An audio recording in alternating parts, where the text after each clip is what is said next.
For almost everybody in the business world, we find ourselves spending a lot of time in meetings. And so I just recently did a video on how to cut your meeting time in half. I gave you 3 tips that you can use to literally look at your calendar and just cut the meeting time in half that you're spending. But this video is more about the time that you're left spending in meetings. How can we make that twice as impactful? And so I'm gonna give you 6 tips that you can employ for every future meeting to make sure that every meeting you walk into, you walk out energized, feeling like it was a productive use of your time.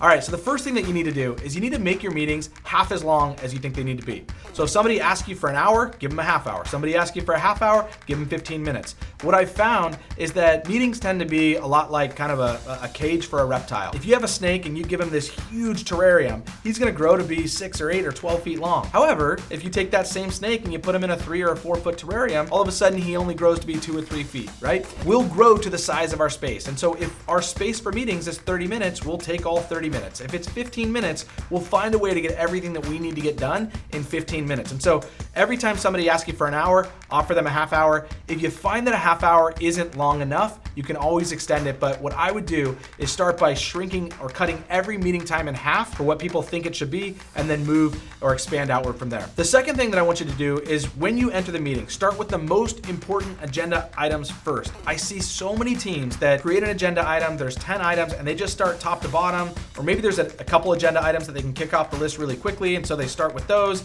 and then they'll move to the meatier and more important issues last. What I want you to do is completely flip this on its head. Every time you look at a list of 10 agenda items, look out there and before you start discussing any of them, identify the 1, 2, and 3 most important issues on that list and start in that order. And here's what you'll find happens. Number 1, you never run out of time at the end of the meeting where you have just the biggest, meatiest issues that are left unresolved because you wasted a whole bunch of time earlier figuring out what the date for the company party was gonna be, or why the internet speed is slow, or all these little things that are gonna tie up our time that are meaningless when we have these big meaty issues, which is really why we got together. Second thing that you'll find is oftentimes issues 6, 7, 8, 9, and 10 literally already get solved or have already been solved when we just solve 1, 2, 3, 4, 5 first, because those issues were really the meatiest issues that if we solve those, the other issues just kind of go away automatically. And so always when you get into a meeting, start by looking at the agenda and don't go top to bottom or easiest to hardest or fastest to longest. Just go most important to least important, start in that order and get all the way through your agenda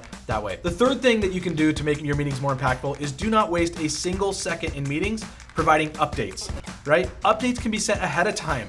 Updates can be put into an email or into a video message that you can send out ahead of time. And we can prepare for those and come into the meeting with your update already in our head or already in our hands. We don't need to spend time hearing your updates in a meeting. 2 reasons. Number 1, if we're just hearing your update for the very first time and then it needs discussion or feedback or conversation or decisions to be made, we have almost no time to process the update before we have to make the decision. But secondly, a lot of times you'll have 6 or 7 people in a meeting and only really 3 need to know the update. The other 4 are gonna be sitting there twiddling their thumbs. And so if the 3 people that need to know the update can do it ahead of time, we don't have to waste the other 4 people's times. Do not waste another second in meetings providing updates. Those should be sent ahead of time in some sort of other medium. The 4th thing that I want you to do is when you create your agenda, rewrite your agenda items as the desired outcomes instead of just kind of the topic, right? And what this forces you to do is actually think about what you're trying to accomplish with each agenda item and gives you a way to go back and actually track if you've accomplished that before you move on to the next agenda item. So here's a few examples of things that you could do.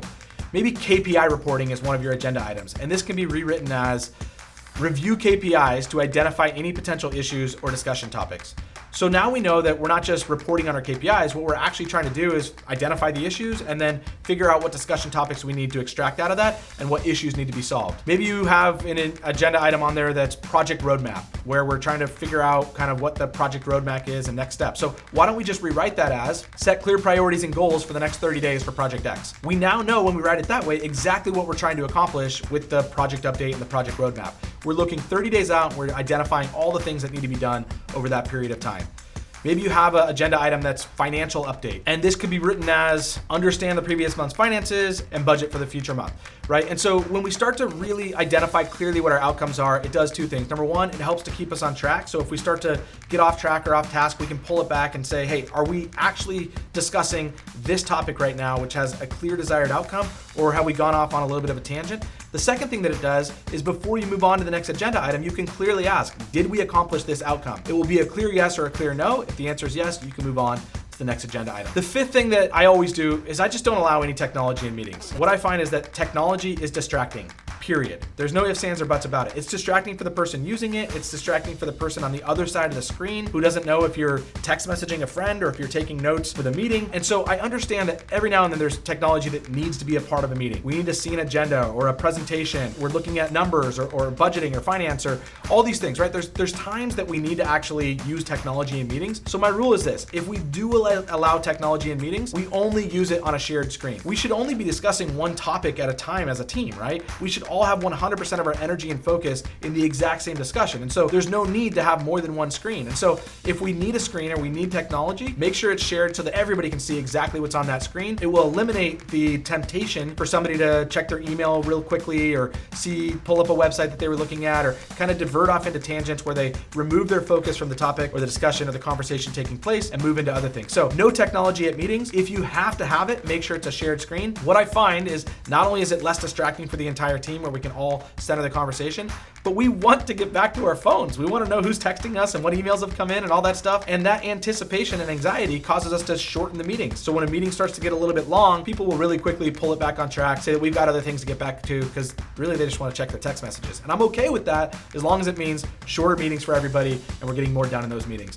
The final thing that I want you to do, the sixth tip here to make your meetings more impactful, is have a meeting moderator and a meeting secretary for every meeting that has 3 or more people. The meeting moderator will be the person who knows the agenda, understands what the outcomes are, and keeps everything on task, on time, and on track. If we start to get off into tangents, they can cut people off and make sure we have one person who has the authority and the desire to make sure that we're keeping the meetings on track. The second thing we need is a secretary. There's nothing more distracting than everybody taking the same notes in their own different handwriting. Just have one person take the notes. They can jot down all the to-dos, all the outcomes, all the new issues or things that are coming, and they can put that in an email recap, send it out to the entire team afterwards. It's memorialized in one single solid voice. There's never any reason or ability to have discrepancy when we're all working off of one set of notes, and we can have everybody in the meeting except for one person completely focused. Only one person needs to do the writing. So those are 6 tips to make your meetings a lot more impactful. Remember, there's a previous video if you want to find out the 3 things that I did to cut the amount of time that I spend in meetings in half in just 30 days. Watch that video, and these are 6 things that you can do to double the effectiveness or the impact that you're having from every single meeting. Follow these 6 steps for every single future meeting, and you will leave them feeling a lot more energized, and you'll have the time that you need to devote to all the things that you've agreed to do in the meetings.